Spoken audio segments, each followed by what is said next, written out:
Hi, this is LJ Haydorn, and I'll be covering another element of the tabletop role-playing system.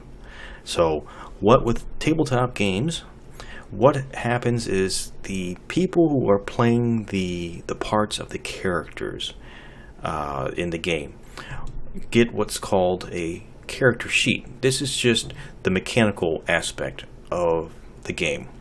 And this is particular all the statistics, the numbers of the character, what makes them who they are.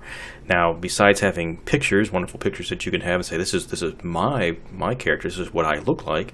This is actually, since the role-playing games are dice-based, or most of them are, that you need some sort of way to write down the numerics of your character, how weak or how strong, how smart, how quick, how much life you have. If you've played any sort of online games whatsoever, especially like role-playing games or shoot-'em-up games, you're probably very familiar with this. It's just you don't tend to see it in a sheet. You tend to see it like in little blocks on the side of the screen. So, that being said, this is an example of a Dungeons and Dragons character sheet. And in particular, you have stats on here for your physical and mental abilities. There are things like other elements of the game, such as armor class, speeds, initiatives, skills, saving throws, whatever. But a lot of times you'll see things like what class and level are you. There'll be something on profession, perhaps, or occupation, maybe. And these sheets are really designed more for, whose sheet is this? Put your name down. What's your name of the character that you've created? What's your persona? Any sort of other information. What kind of creature is your character? Are they human? Are they elf? Are they dwarf? Are they some sort of monster, perhaps? Are they spacefaring race? It really depends on the game. So many times these character sheets in many game systems are 2 pages, sometimes a little more, it really depends.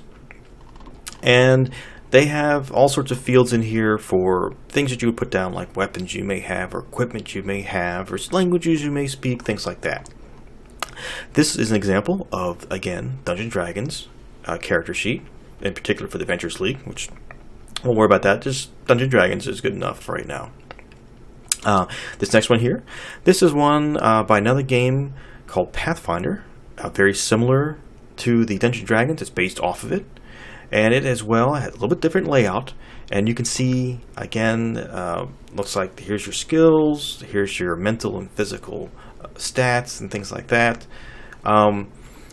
Each of these you go over as you create your character. As you go through the books on telling you how to make a character for the game, it will tell you what to put in these fields. So it feels a little overwhelming, but don't be overwhelmed.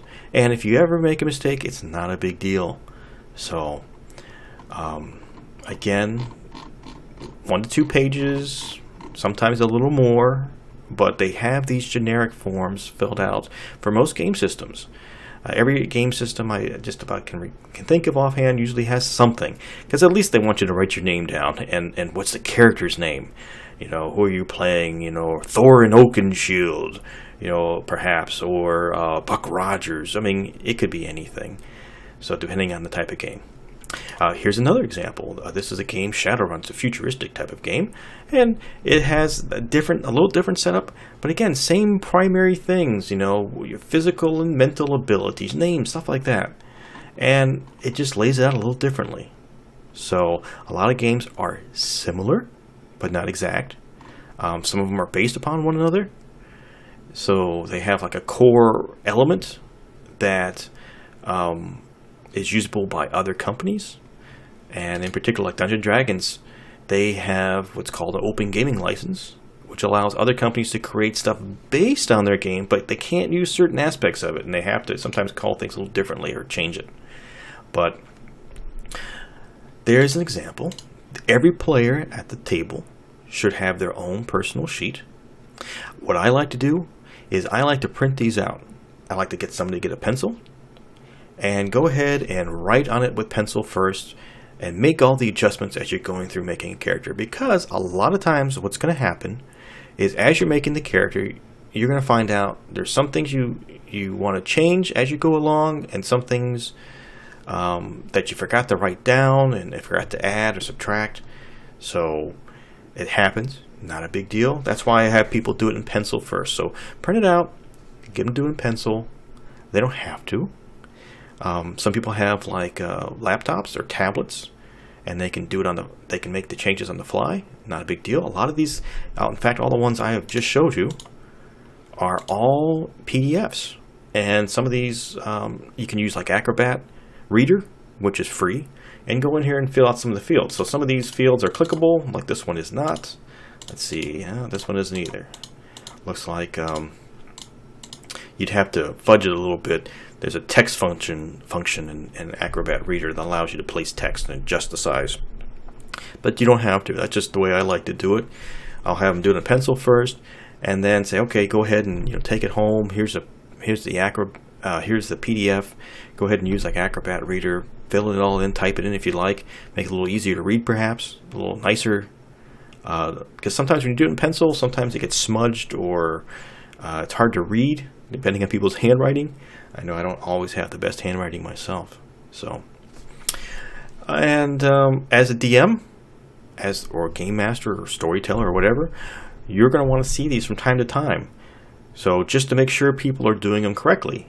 Not to say people will necessarily will cheat, which can happen, but don't expect that. Especially if you're playing with your friends, you got to trust one another. But go ahead and just take a look from time to time. There may be something that's, especially if they don't know what they're doing, they may have made mistakes, and it might help by looking at it and saying, hey, wait a minute, I see you made a mistake here. Let's go ahead and correct that. So as the person running the game, creating the world for everybody else, it's kind of your job to keep track and make sure that they know how to fill it out correctly. Once they know how to fill it out correctly, you don't really need to stay on top of them. But for new players, you might have to. So there you go, some examples. Again, this is one element of tabletop role-playing games, and only just a few games of the many that are out there, and they always keep popping up. New ones, new worlds, new people creating them, new companies. So they will look kind of similar, but they will still have their own unique outlook to them because of the way the game is run, and the rules and the dice they use, the mechanics really of it. So they won't all be identical. And that is your lesson on character sheets. Thank you.